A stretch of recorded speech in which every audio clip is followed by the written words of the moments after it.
the stunning. I'm old school, so Mrs. Slater, but you introduce yourself the way you would like to be introduced. Okay, well, my name is Beatrice Slater. Okay. But I am known as Bea. I was known as Beatty when I was a little girl, and I think till the day my sister died, because she was older than me, she still called me Beatty. Mm-hmm. And very few of my cousins that are left still call me Beatty, but it's Beatty. Beatty. But now I'm that. Bea. And I like Bea, and I like Yes. Beatrice too. Okay. Well, Bea, if that's okay. That's okay. Yes. So, this is just, I mean, I'm just smiling inside because this is such an immense honor for me. I have to tell you, first and foremost, thank you for being on the podcast and also in video. Okay, so let me just do a little bit here. My grandfather, my grandparents, I will say, really were the bedrock of our entire family, the absolute beacon, the center of our existence. And so the reason why I'm a chef is because we had Sunday dinners every Sunday. Yeah, about 20 of us. The family kept growing. It wasn't 20. It started with fewer, but cousins, uncles, aunts, brothers, sisters. Sunday dinners at my grandparents' house. And I have to tell you, just walking into this house, it just completely engulfed with family photos. It just reminds me of home. Yeah, it's something, I don't know if we just wanted to do or it just happened, but it came about because my father was a photographer in Philadelphia, but a commercial photographer, but did all the family pictures. And when I met my husband, first thing that my father gave him was a camera. He says, here, you got to have a camera. And I have a very old camera that he gave me that I used, and I have it sitting on a shelf in the back. And that started the pictures, I guess, and my husband loved doing it. And my father took movies, which in those years, they have movies when I was a baby. Sure. And of course they're black and white and they're not talky, but it's wonderful. It's wonderful. So wonderful. It's the old way. It's the old way, and we will definitely get into that. So let me just formally introduce and say hello to the podcast. Yes. I have just the legendary Bea Slater, who is the mother to Mitch Slater, my friend that we connected and met through the Vayner Nation with Gary. Of course, Gary has a way of just attracting the most amazing people from all walks of life, and Mitch is absolutely one of them. And he adores you. You're a centerpiece in his social media, and my mother and I just love you. And I just knew that I had to have you on my podcast. So sweet. Because first and foremost, so let me just tell you the concept. Breaking bread is, again, old school. It's about, relationships, ties, lifetimes are built by breaking bread. And it's amazing what happens when you come to a dinner table and share a meal. You never know what happens. And I just love the fact, I also have to share this. Look at how I'm a hospitality junkie. And so for me, she bought the most gorgeous cookies, and that's what it's about. And that's what this show is about. Specifically, so it was inspired by Gary's book, Thank You Economy. And it is all of these little touches that resonate with me, and I know will resonate with my audience, which I would assume a large collection of it is going to be business-minded folks. Yeah. And I think what the world needs, but specifically business-minded people, is a reminder of what a thank you looks like, a reminder of how to make your business stand out in a world that is so crowded with social media. So I'm going to just let you take it away and just give me your thoughts of how you were raised, how you saw business being conducted, and just the old school principles that I know people will love. The old school for me started in Philadelphia. That's where I'm from. Mm-hmm. And we lived in a great neighborhood, which incidentally, a number of years ago, Mitch's wife suggested, why don't we go back to Philadelphia where you grew up and where you went to school? And we did. And it was the most wonderful day. Things had changed, no question about it, but some looked the same, and it was really great. And I was brought up of course, naturally, please and thank you. And my mother always instilled something. When you're invited to a friend's house for dinner, you bring a box of candy. Always. I think once in a while she would say flowers, but mostly it was a box of candy. And my children grew up knowing that. When you were invited somewhere, get the box of candy. Can't get it, I'll get it for you, but make sure you bring a box of candy. And then we had somebody, she wasn't in our immediate family. She was a dear friend that lived out on Long Island. And she married very late in life. She never had children. But all her nieces and nephews became her children. And my sister and I, although we were not related, we were just friends, Annette and I were always considered every birthday. And when she sent a birthday card, she didn't just say, love Aunt Ruth. She put the date on the card of your birthday, and always something dear, whoever, and wrote something nice and put a couple dollars in for a birthday card. For years. And then when my children were born, she did the same. I love that. She did the same when they were very young. And, well, Mitchell was quite young, and we went out. She lived out in Sag Harbor, out on Long Island. And we went out, we went to her house, and we visited her. Mitchell was about 3 or 4 years old. And it was such a thrill for me, for him to see, you know, Aunt Ruth. And, so great. I mean, to me, that was the way you were brought up, and that was the way you did things. And, of course, you never called a neighbor by a first name. Never. Never, never. Right. Mrs. this, Mr. that, always with respect. Correct. And I will say, even the children on our street that, of course, they're all long gone. They don't live here anymore. I'm the last one on this street, 65 years in this house. Wow. And everybody was with respect. There was never, it was never anybody being nasty or throwing or doing anything bad. Except there was one little boy on Halloween threw an egg. I'll never forget that. I wasn't happy with him, but whatever. That was his mother's problem, not mine. So we knew respect. We knew what respect meant. And we knew if you went to someone's house, you brought that candy. And if you were there and you're leaving, you thanked them. And I was always a big one for writing notes. I mean, it didn't have to be a present. It didn't have to be money. It had to, if they did something nice. Yep. And Mitchell and Leslie, his wife, they have a lot of friends, and they include me. And I said, we want you. You bring Grandma B. You bring, and I go to every occasion. And sometimes we just go over, and I write them a note and thank them, because I appreciate that. I mean, I'm an old lady, and I do appreciate that. I think it's timeless. It is. I think it's timeless. And what's fascinating is we have the most advanced technology at our... I mean, I literally just came from the dentist, where now instead of doing the impression, the mold with the with the cement that you gotta...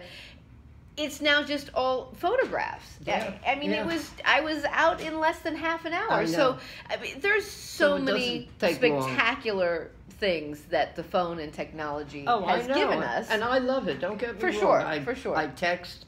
I go on Facebook. I go on my computer. You're on the cutting edge. Yeah, I do it all. Right. But I still sit down at my desk and write a thank you note.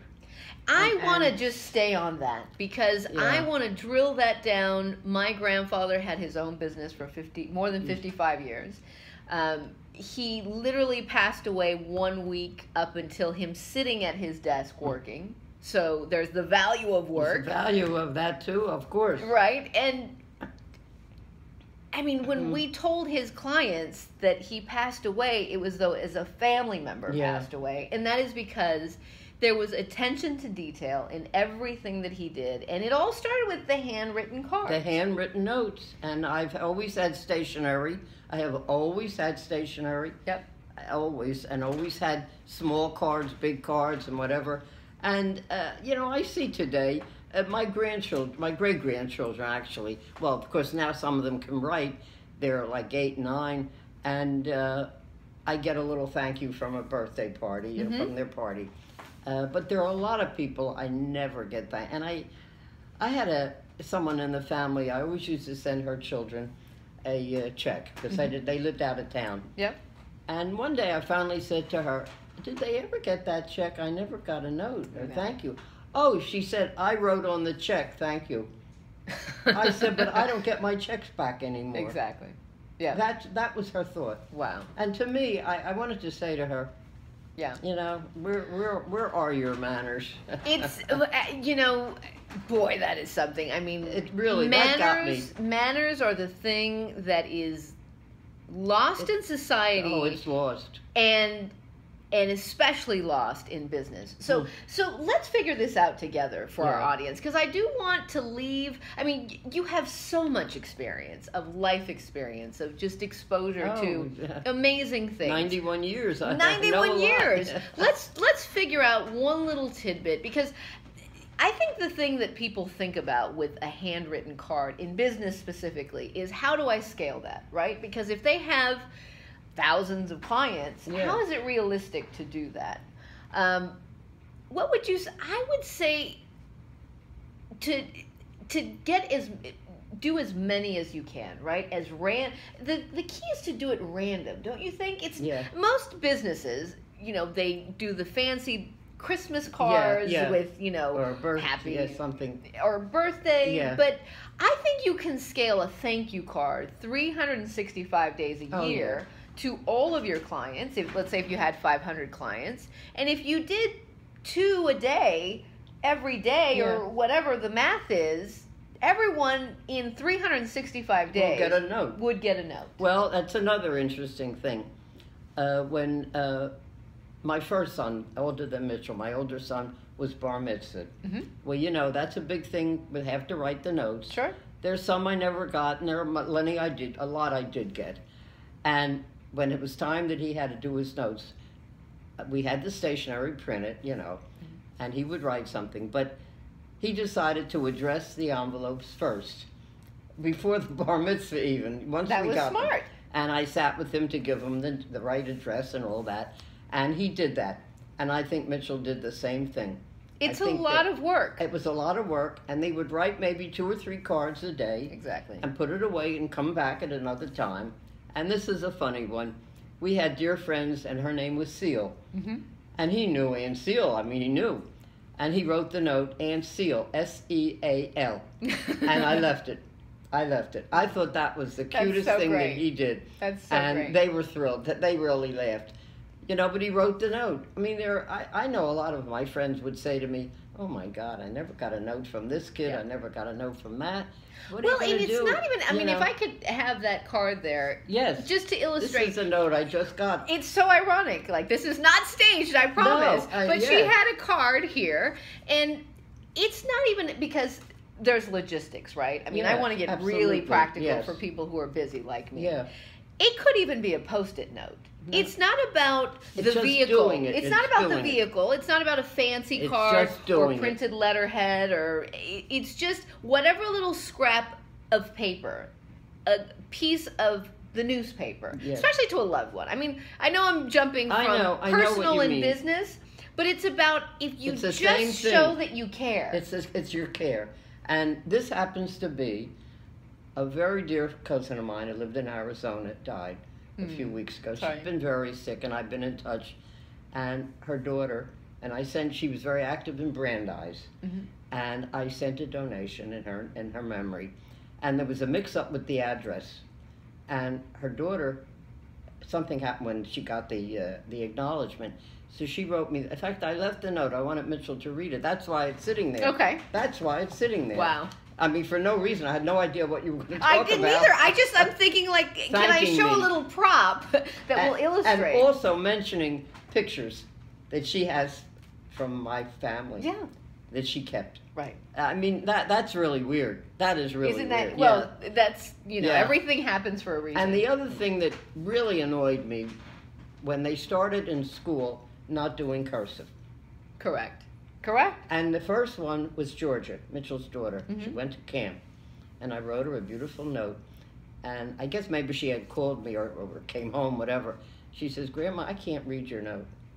She says, we only had 1 day of cursive. Well, now they're doing it again. I love that. More. I thought that was terrible. My writing is I mean, I'm not going to put my no, 2 no, cents on no, that because no. my writing is... If you print well, that's fine too. Yeah. But I can still remember... It's elegant. In my it's school, so elegant. In what, maybe 3rd grade, whatever, we had a writing teacher. Yeah. And it was on the board, and she would go from the dot to the dot, from the dot. That's right. And that's how we learned. And I know my kids did, not my grandchildren. Right. Well, and to me, what that speaks to, even on a deeper level, is cursive.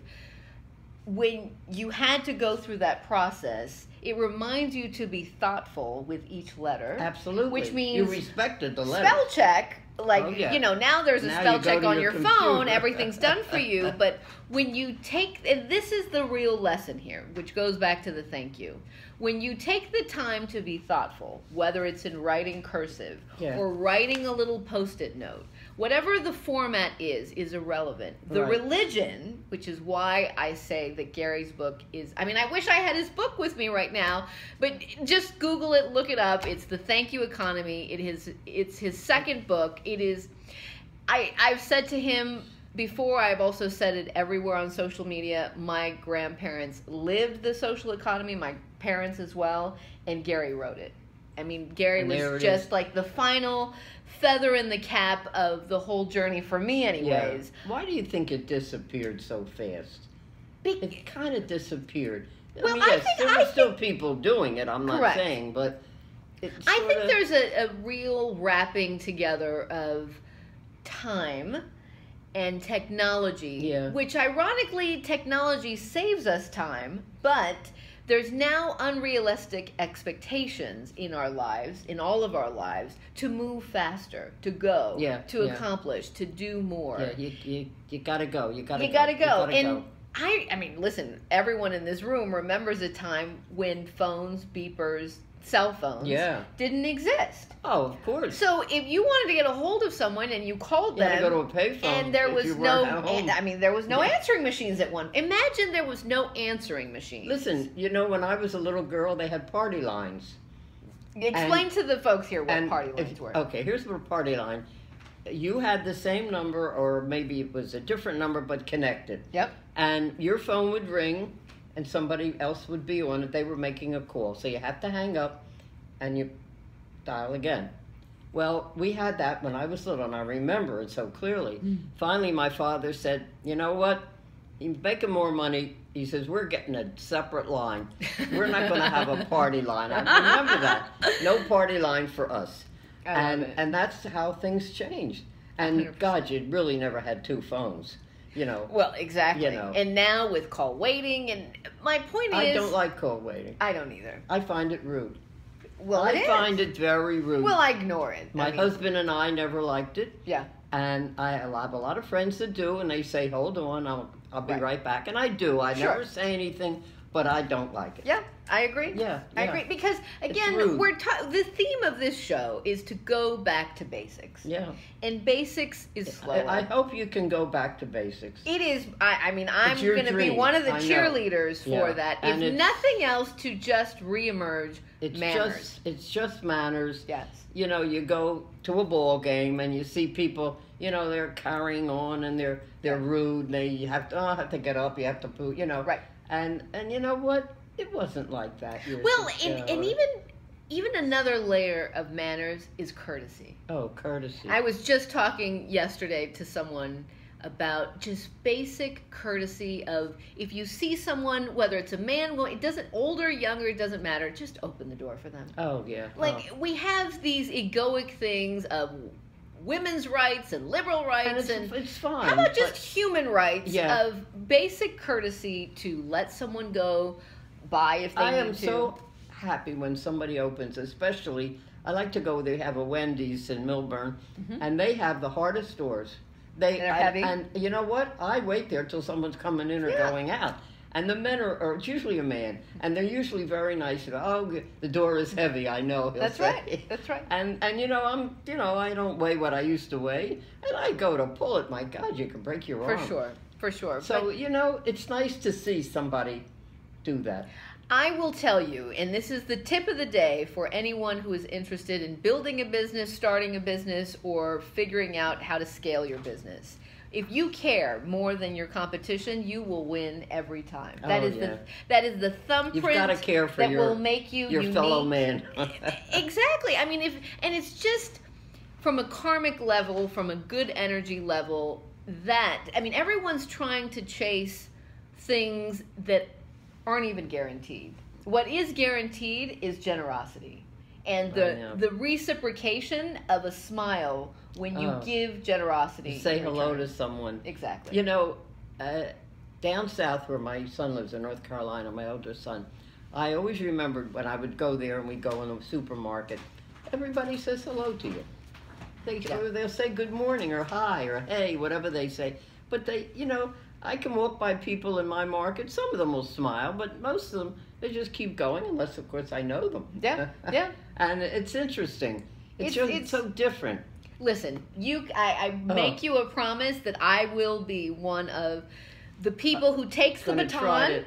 I mean, my grandfather and grandmother left me that baton. My parents are still doing the work. Yeah. My, godparents and you I have, follow it. And I have many people in my life who are still taking charge of doing their part, and all we can do is our part. My father had a photography business in Philadelphia, I told you. Commercial. Did a lot of commercial. Had a nice business. He employed a lot of people. Every Christmas, I mean, we're Jewish, but that didn't matter. He made a Christmas party. Sure. My mother made the turkey. And we have pictures. That's so and we would come up to to his office, to the studio. They'd set everything up, and everybody had a dinner. And, of course, he always gave them a bonus. And he always sent out, because he could print them naturally, Christmas cards with pictures on them. Oh, He was really the old school, Well, and again, love, and they all were. Love is in the details. Yeah. Love is in the smallest details. It doesn't matter your budget or where you come from in life. Oh, gosh, no, it shouldn't. That shouldn't play a part at Never. all. I mean, to say thank you to someone it's so different. It's so different. It is. It is. And I wonder why, why some people never send a thank you. My kids and my grandchildren, they always don't. Well, quite honestly, many people were just never raised exposed to that. They weren't raised that way. Right. But we have cheerleaders, we have people, we have the book of Thank You Economy. Again, this is not some kind of commercial, but I am saying go and get the Thank You Economy. I want to thank you for the most exquisite time. Oh, thank you. It's so sweet. And it's nice to be thought of in the old way, of course. I'm going to say, because that's how I was brought up and that's how I grew up, and I know exactly the way it should be. Well, we will never forgot that box of candy. Never forget it. Wait. Let's what? That's when I did the JDate. Yeah. So what is this? That's on. Wait. Okay, so if you can hold this, yeah, let's show them. How cool is this? Oh, I'm sorry to cover you. No, that's all right. That's all right. I'm on top of Juniors in Brooklyn. Oh my goodness. We did a commercial. That is the coolest. I did that commercial. For JDate. I mean, listen, the billboards are outstanding. Yeah, and I was all over. That's okay. I was all over New York. I remember. Yeah. I mean, I was searching for the billboards. This is just Isn't the that coolest. great? Isn't that just great? the coolest. Well, again, thank you so much for your time. Oh, thank what you. What an absolute honor. Oh my And goodness. again, I promise you. And what should I call you? I call you whatever your you name. No, Liz, chefing. No, I like Liz. Liz is good. I mean, it's so funny when. And my neighbor recently moved. He died. The family. They were a wonderful family, and the son that was Mitchell's friend. Whenever when these past few months with everything going on, he'd come see me. He'd say Mrs. Slater. He never called me anything but Mrs. Slater. Absolutely. Never. I mean, that's why I asked you. How can I reference you? Because I believe. And listen, You grew up that way. I think kids, I'm not Lizette. I'm Mrs. Lopez. And Lizette is a beautiful. Oh my name. goodness! And let's show them this. This was extraordinary. I adore art. That's the one that woman did. So tell us quickly about this experience. That was the picture. That was taken when I was on the Stevie Van Zandt show at Staten Island. And you introduced him. I introduced him. And it was absolutely, and he is the nicest man you would want to meet. You couldn't meet. I wrote him a note, and I wrote the woman a note. Of course, that did the painting. So everybody. Let me just put this up close because the detail is extraordinary on this. Look at that. It was wonderful. Wow. And I remember because Mitch did many different social media pieces and he's all live over. streaming. He had and me I felt all like I over. was there with you. I was like, wow, this was amazing. That was really exciting. Wasn't it amazing? That was, and he, as I said, he and his wife, oh my God, they're Generous. so lovely. Oh, Generous. they're good people. You know, they're really good people. People think of performers, you know, different ways, but they're good people. It's so basic. Yeah. So we're going to wrap it up. Oh, but thank you again for and your time. And thank you for making the trip out. That was of so course. sweet of you. Thank you. Thank you yes, so much. and I hope you get a lot of thank you notes. Yeah, I hope so too. So check out the podcast. Thank you so much for joining us. And remember, there's always time to say thank you. Bye. Thank you.